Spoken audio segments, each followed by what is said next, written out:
Dans cette vidéo, nous allons corriger la méthode 2 du chapitre 2 sur les suites. Dans cette méthode, nous allons faire beaucoup de choses. Nous allons construire les termes d'une suite sur l'axe des abscisses, donc sur un graphique, sans les calculer. Nous allons étudier un algorithme, programmer cet algorithme sur la calculatrice, programmer cet algorithme sur Python, et démontrer une propriété par récurrence. Donc on considère la suite UN définie par U0 égale à moins 2, et pour tout entier n par un plus 1 égale à f de un, où la fonction f de x est définie par f de x égale à 0,25 exponentielle de 0,4x plus 4. Dans un repère orthonormé, on a tracé la courbe représentative de la fonction f, ainsi que la droite d'équation y égale à x. On va commencer par placer par construction, sans les calculer, les valeurs de u0, u1, u2, etc. jusqu'à u6 sur l'axe des abscisses. Donc pour cela, on va utiliser le fait que u1 est égal à f de u0, u2 est égal à f de u1, u3 est égal à f de u2, etc. Donc on va commencer par placer u0 égale à moins 2 sur l'axe des abscisses. Voilà, u0. On va maintenant construire u1 comme étant l'image de u0 par la fonction f. Donc on va placer f de u0. Voilà. f de u0 correspond à u1. Et maintenant, cette valeur de u1 qui est sur l'axe des ordonnées, on voudrait la placer sur l'axe des abscisses.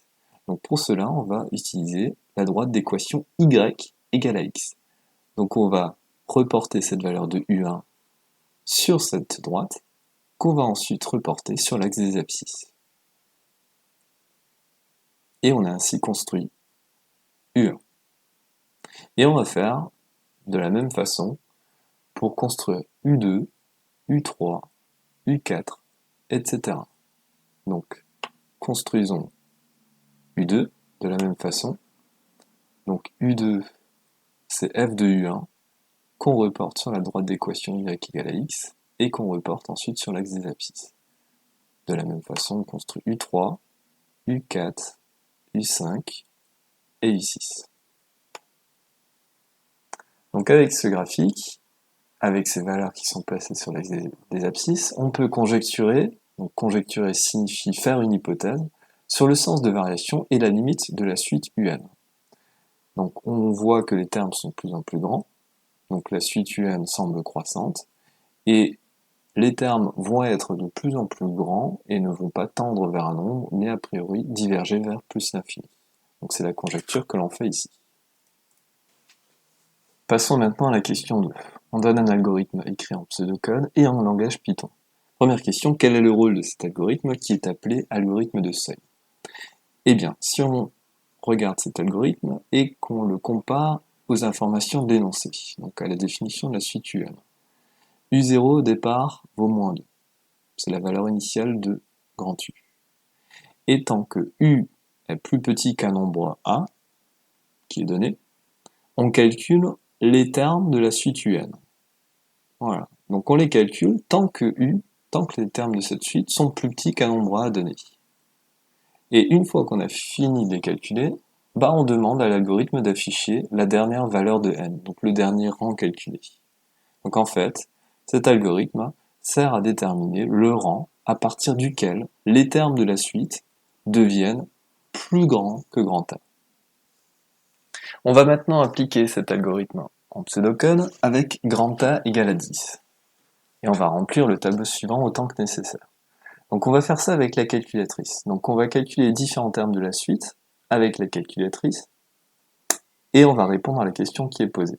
Donc on prend la calculatrice, on va dans le menu récurrence, on va d'abord définir le type de suite, donc on va dans F3, on a trois choix possibles, soit on a une suite UN définie en fonction de n, soit on a UN plus 1 qui est défini en fonction de UN, soit on a UN plus 2 qui est défini en fonction de UN plus 1, etc. Donc sur la Casio, les suites sont appelées AN, non pas UN, mais ça ne change rien. Donc ici, on a une suite UN qui est définie en UN plus 1, qui est définie en fonction de UN. Donc c'est le type F2 que l'on va utiliser. Et on va rentrer l'expression de F de UN. Donc on utilise F de X, ou on remplace X par UN. Donc on aura 0,25 fois exponentielle de 0,4, donc AN, on utilise cette touche-là, on ferme la parenthèse, auquel on ajoute 4. Maintenant, on doit définir le premier terme de la suite. Donc pour cela, on va dans les paramètres, donc 7 en anglais veut dire paramètres.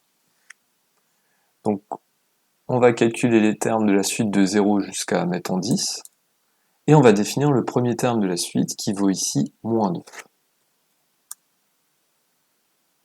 Voilà, on sort, et maintenant on peut afficher le tableau de valeur de cette suite. On peut vérifier qu'on l'a bien défini au départ, U0 vaut moins 2, hop, ça correspond bien. Et donc là maintenant on a tous les termes de la suite de 0 jusqu'à 10. Voilà. Donc on va recopier les termes de cette suite tant que nécessaire dans le tableau qui est donné. Donc au départ, U0 vaut moins 2, c'est déjà complété. Ensuite U1 vaut à peu près 4. Alors 4,1, on va arrondir au dixième près à chaque fois. U6 vaut à peu près 9,8. On se rapproche de 10. Donc on continue à descendre. U7 vaut à peu près 16,6. Et là on s'arrête. Pourquoi est-ce qu'on s'arrête? Car on a pris grand A égale à 10. On va remplir le tableau tant que les termes de la suite sont plus petits que 10. On peut maintenant répondre à la question suivante. Pour grand A égale à 10, quelle valeur de n renvoie l'algorithme?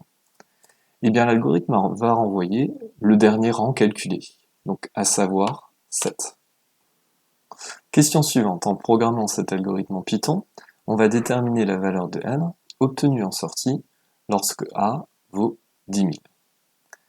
Une fois qu'on a programmé un algorithme en Python, on le compile pour vérifier qu'il n'y a pas de problème. On obtient alors console de processus distant réinitialisé. Et maintenant, on va pouvoir appliquer l'algorithme écrit. Donc déjà, ce qu'on peut faire, c'est qu'on peut vérifier si la valeur de n égale à 7 trouvée précédemment est juste. Donc en rentrant seuil appliqué en 10. La valeur de n obtenue en sortie est 7, donc ce qui confirme le résultat précédent. Et on va maintenant l'appliquer pour a égale à 10 000, ce qui est demandé ici. Donc 10 000, 4 0, voilà. La valeur de n obtenue en sortie est cette fois-ci 9. Répondons à la troisième et dernière question où il s'agit de montrer que la suite UN est croissante. Donc on va faire ça par récurrence. Donc il s'agit de montrer que pour tout entier n, UN est plus petit que UN plus 1. Donc on démarre par l'initialisation avec n égale à 0. Donc au départ U0 vaut moins 2. On peut calculer U1. On doit calculer U1. Donc qui vaut f de U0, c'est-à-dire f de moins 2. On remplace x par moins 2 dans l'expression de f de x. 4,1. Donc on a bien démontré que U1 est plus grand que U0. Pour l'hérédité, supposons la propriété vraie pour un certain entier n, c'est-à-dire que UN est plus petit que UN plus 1, ce qui sera notre hypothèse de récurrence, et montrons que UN plus 1 est plus petit que UN plus 2. Donc pour cela, on sait que UN est plus petit que UN plus 1, et ce qu'on va faire maintenant, c'est qu'on va appliquer la fonction f, des deux côtés. Donc f de UN sera plus petit que f de UN plus 1. L'inégalité est conservée, car la fonction f est croissante. f de UN, par définition, eh bien, c'est UN plus 1. f de UN plus 1, eh bien, ce sera UN plus 2. Et là, en fait, on a déjà fini. On a démontré que UN plus 1 est plus petit que UN plus 2. Et il nous resterait à faire la conclusion de récurrence pour finir cette question.